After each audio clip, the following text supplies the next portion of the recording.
বাংলার বীরভূম জেলার অন্যতম গুরুত্বপূর্ণ রামপুরহাট বিধানসভা কেন্দ্রকে ঘিরে ক্রমশ উত্তপ্ত হয়ে উঠেছে রাজনৈতিক পরিস্থিতি। পাঁচবারের বিধায়ক তথা বিধানসভার ডেপুটি স্পিকার আশিস বন্দ্যোপাধ্যায়ের বিরুদ্ধে শক্ত চ্যালেঞ্জ ছুড়ে দিয়েছেন বিজেপির হেভিওয়েট নেতা তথা বিজেপির বীরভূম সাংগঠনিক জেলা প্রাক্তন সভাপতি ধ্রুব সাহা। ভোট যত এগিয়ে আসছে ততই বাড়ছে প্রচারের তাপমাত্রা, আর সেদিকে তীব্র হচ্ছে বাকযুদ্ধ। রামপুরহাটের দিকে নজর রেখেছে, সেখানে বিধানসভায় এবারের নির্বাচন কার্যত তৃণমূল কংগ্রেস বনাম বিজেপির মধ্যেই রয়েছে সরাসরি লড়াই। দীর্ঘদিনের অভিজ্ঞতা, সংগঠনের ভিত এবং এলাকায় নিজের প্রভাবকে হাতিয়ার করে মাঠে নেমেছেন আশিস বন্দ্যোপাধ্যায়। ঠিক অন্যদিকে দেখা যাচ্ছে যে পরিবর্তনের বার্তা এবং তার সঙ্গে তৃণমূলের বিরুদ্ধে দুর্নীতির অভিযোগকে সামনে রেখে প্রচারে ঝাঁপিয়েছেন বিজেপি নেতা ধ্রুব সাহা।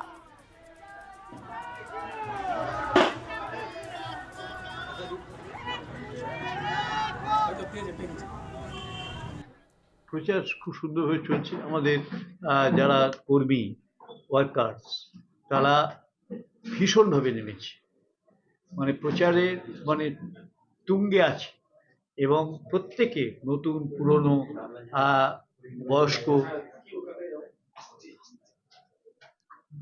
বয়স্ক এবং যারা তরুণ প্রত্যেকেই নেমেছে। উনি বোধহয় অন্য কোনো অবস্থায় আছেন, কারণ উনি সুস্থ বোধহয় নন। সুস্থতার সঙ্গে এই কথাগুলোর কোনো মিল নেই, কারণ রামপুরহাটের মানুষ আমাকে জানেন।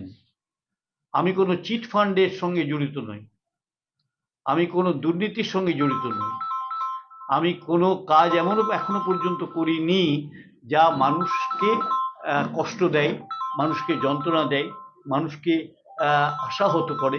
এরকম কোনো কাজ করিনি।